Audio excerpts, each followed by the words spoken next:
Because I run a site called The Unlocker, I get asked about unlocking devices quite a bit. I mean, it is in the name after all. The thing is, though, that judging by some of the questions that I get, it seems people are a little confused as to what unlocking a phone really means. Sometimes they confuse it with jailbreaking or rooting. Sometimes they ask me if they can use it from one carrier to a very not compatible other carrier, and sometimes they even ask me if it'll make all the apps in the App Store free. So with that in mind, and the fact that unlocking most devices is the same no matter what device you have, I figured we should just do a quick general overview of what unlocking is and how to unlock your phone. First up, what is unlocking? Unlocking, sometimes referred to as SIM unlocking, is the process of taking the carrier lock off your phone so that you can use it on other carriers. That's it. So say you have T-Mobile, you unlock the phone because you want to use it on AT&T, now you can. This is opposed to rooting or jailbreaking, which essentially mean the same thing. Rooting is just for Android devices and jailbreaking for iOS devices. But that process actually allows you to put other software on the device that wasn't normally allowed. For more info on that, though, you can click the link below to be taken to my video on that. So now we've got that difference out of the way, there is another point of confusion that we need to address. And no, it's not the free app thing. I'm not even going to touch that. It's the different networks that the phones run on. So at the moment, there are 3 different types of networks that most of the carriers in the world run on. They are GSM, CDMA, and LTE. Now, the LTE part gets a little confusing, frankly, so we'll address that a little bit later. But for now, let's talk about GSM and CDMA. The big difference between the two in regards to unlocking is how the network registers users. CDMA requires that the serial number, or ESN, be called in and manually approved in order to get signal on the device. So you may be familiar with this if you ever bought a used Sprint or Verizon phone and you had to either call it into customer care or go into a store to get it hooked up. Both Sprint and Verizon are CDMA carriers here in the States. GSM, on the other hand, which is what the vast majority of carriers in the world uses a SIM card that your information is just attached to. So you can take your SIM card out of one GSM phone, put it into another one, assuming that they're unlocked, and voila, that's your new phone. No need to call it in, do any of that nonsense, it just works. Examples of GSM carriers here in the States are T-Mobile and AT&T. So you've looked at the back of your Verizon phone and noticed that there's a SIM card. Clearly, David, you have no idea what you're talking about. So this is where it gets a bit complicated. There is a SIM card slot in a lot of CDMA devices nowadays. You are correct. Absolutely. The thing is, though, that SIM card slot is usually used for LTE, which is a derivative of GSM technology, so it does use SIM cards.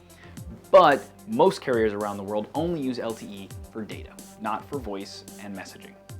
So, unlocking the SIM card slot on those devices would only give you access to data, whereas unlocking a SIM card slot on a GSM device that also happens to have LTE, there's only one SIM card slot, so you'll get access to both.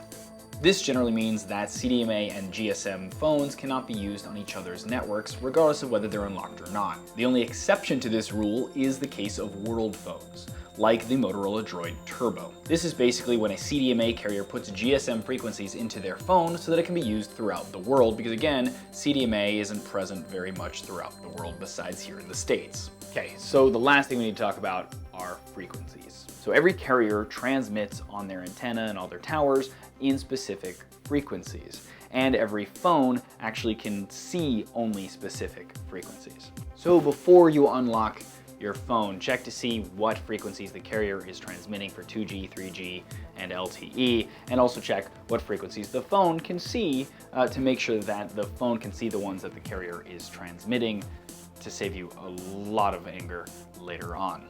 You can click the links below, and I've given you some resources on places to find the frequencies that are being transmitted and the ones that are in your phone so you can make sure they match.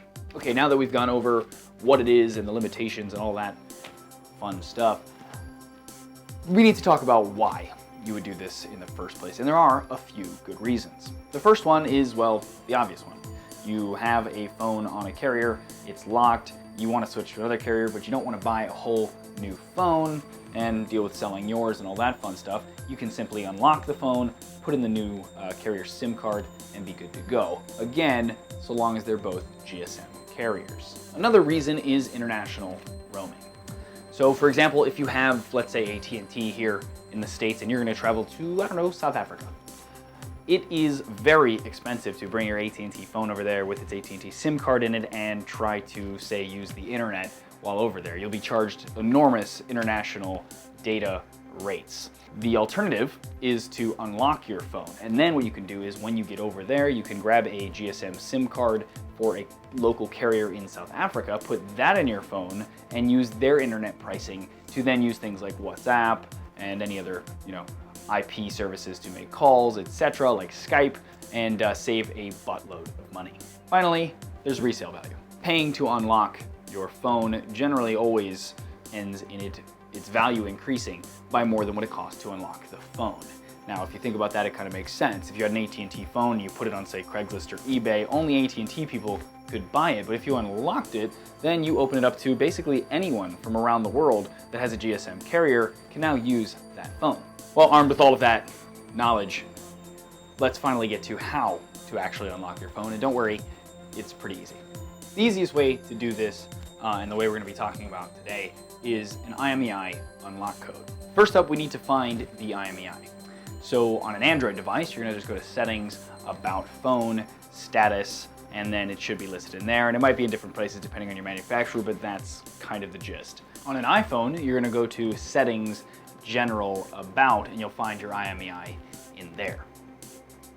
Once you have your IMEI, you're going to write it down, removing all of the spaces and dashes if there are any, so that you're just left with a long number. Then we need to find an unlock code provider. Now, shameless self-promotion time.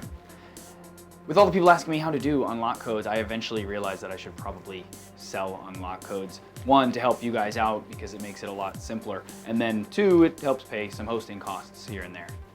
So, for the rest of this, I'm going to show you how to do it using my system, but it doesn't really matter. If you don't want to purchase directly from my site, simply Google the name of your phone and the word unlock codes behind it, and you'll get a plethora of unlocking companies. Just make sure that whichever one you do choose to use has a money-back guarantee, seems legitimate, etc., etc.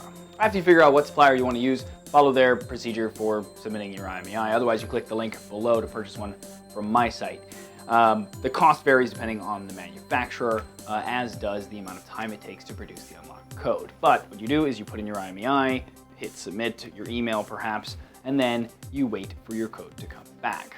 Now, it can take an hour for some devices, but it can also take up to 2 to 3 days for others, and frankly for most it takes a couple of days at least. And then there are even a few devices that it can take up to a week, if not a little bit longer. So be patient.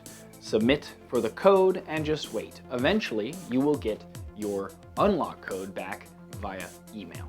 For any device besides an iPhone, you will just get an unlock code back via email. You can then put in any unauthorized SIM card and it'll prompt you for that unlock code, which you can then put in to unlock your phone. If you have an iPhone, however, you'll basically just get an email back saying that your device is unlocked. You don't actually put in a code for those devices, you actually plug them into iTunes, and then iTunes tells you that it's unlocked. I know, legit. And if it works, you're unlocked, all done. If you are using an unlock code though, and it didn't work, please be very careful and make sure that you are typing in the code exactly as it's written, very slowly. And if it doesn't work again, then just stop, contact your unlock code supplier and explain to them what's happening before you try to input it again. Reason being is that it only allows a certain amount of invalid attempts. After that, it completely locks it out and you can't unlock the phone again. So be careful. And there you go, guys. I hope you enjoyed that. And if you did, please thumbs up it or share it. It is greatly appreciated. And if you want to check out more videos like this, please subscribe to the YouTube channel. And also check us out on Twitter, Facebook, and Google+, all at The Unlocker, for tips and tricks for a bunch of different devices. And if you want to just chat with me, find me on those same social networks at dkogan. And as always, thanks for watching.